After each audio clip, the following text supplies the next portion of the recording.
दोस्तों, हमारे national flag तिरंगे के ऊपर लिखी ये लाइन जब जब हमारे कानों में पड़ती है तो न जाने क्यों लेकिन हमारा पूरे शरीर में एक अलग तरह की एनर्जी फ्लो होने लगती है। अपने देश भारत के लिए जो दिल में सम्मान और मोहब्बत है वो ये सुनते ही आंखों में झलकने लगती है और हमारी छाती गर्व से चौड़ी हो जाती है। हमें गर्व होता है अपने देश पर और उन स्वतंत्रता सेनानियों पर जिन्होंने इस तिरंगे की आन बान और शान के लिए हंसते हंसते अपनी जान की आहुति तक दे डाली। लेकिन दोस्तों, क्या आप जानते हैं कि जो तिरंगा आज आपको अपनी जान से भी ज्यादा प्यारा है वो पहले बिल्कुल ऐसा नहीं दिखता था, बल्कि उसे इस रूप तक पहुंचने में कई तरह के चेंजेस से होकर गुजरना पड़ा। अलग अलग वक्त में अलग अलग लोगों ने हमारे देश के तिरंगे बदले हैं और आज के इस वीडियो में हम इतिहास में भारत के सभी झंडों के बारे में बात करने वाले हैं और मिलकर जानेंगे कि उन्हें कब बनाया गया था, किसने बनाया और क्यों बनाया। तो दोस्तों, इंडियन फ्लैग की हिस्ट्री जानने से पहले आज के झंडे हमारे तिरंगे के स्वरूप को अच्छे से समझ लेते हैं। दोस्तों, आपकी जानकारी के लिए बता दूं कि भारत के राष्ट्रीय झंडे को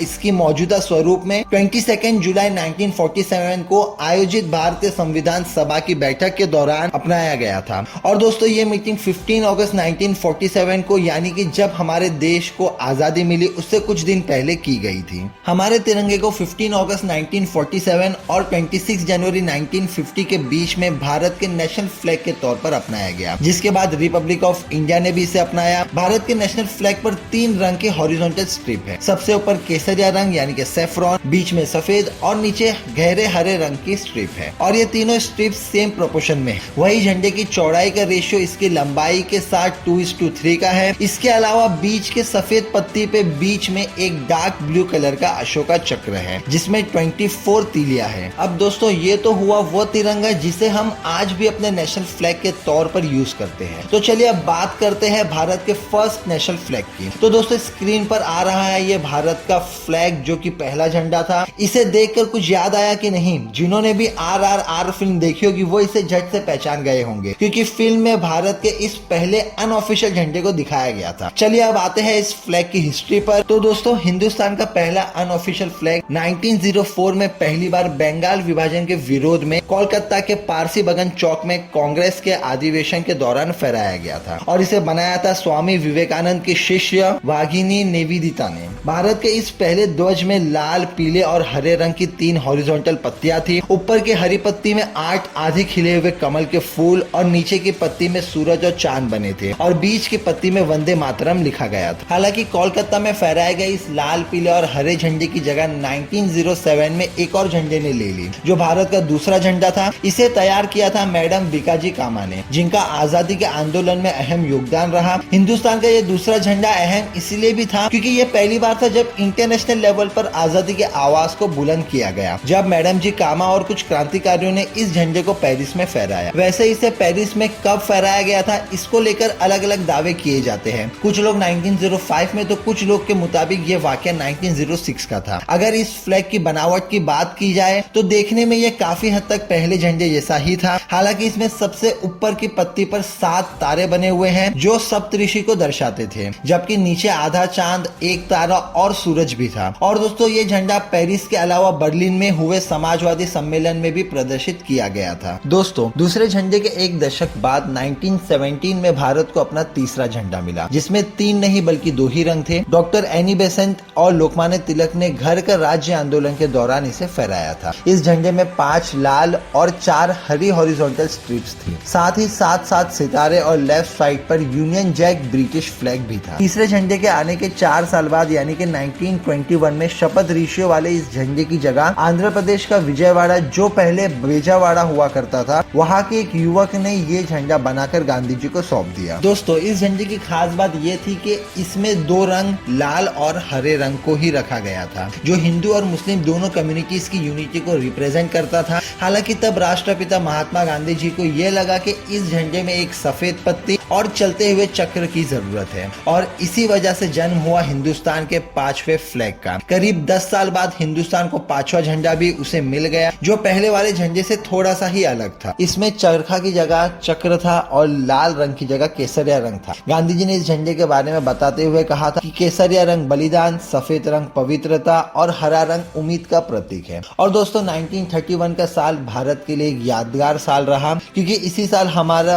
5वां झंडा यानी कि तिरंगे ध्वज को हमारे राष्ट्र ध्वज यानी फर्स्ट ऑफिशियल फ्लैग के रूप में अपनाने के लिए एक प्रस्ताव प्रतीत किया गया और फिर आखिरकार 22 जुलाई 1947 को संविधान सभा ने इसे आजाद भारतीय राष्ट्रीय ध्वज के रूप में अपनाया। हालांकि बाद में इस झंडे में फिर बदलाव हुए। झंडे के बीच वाली सफेद पत्ती में जो नीला रंग का चरखा हुआ करता था उसकी जगह अशोका चक्र ने ले ली, जिसमें 24 तीलियां थी जो धर्म और कानून दोनों को रिप्रेजेंट करता था। और दोस्तों ये वो छठवां झंडा था जिसे आज हम देखकर अपनी छाती गर्व से फुला लेते हैं और इसे शान से सैल्यूट करते हैं। तो दोस्तों ये था भारत के तिरंगे झंडे का इतिहास। अब इस पे आपके क्या थॉट्स है, आपके क्या सजेशन है, आप क्या सोचते हैं, आपको कौन सा झंडा सबसे अच्छा लगा था अभी तक हमें कमेंट सेक्शन में जरूर बताना। और इसी के साथ आज का वीडियो यहाँ पे एंड करते हैं। और अगर आपने अभी तक चैनल को सब्सक्राइब नहीं किया तो चैनल को सब्सक्राइब कर लीजिए, बेल आइकन बटन दबा दीजिए ताकि इसी तरह और कोई भी इंटरेस्टिंग वीडियोस हम अपलोड करें तो आपको नोटिफिकेशन मिले एंड आप वीडियो का मजा ले सके। तो इसी के साथ मिलते हैं नेक्स्ट वीडियो में। Till then stay tuned with the channel, take care, bye bye and thanks for watching.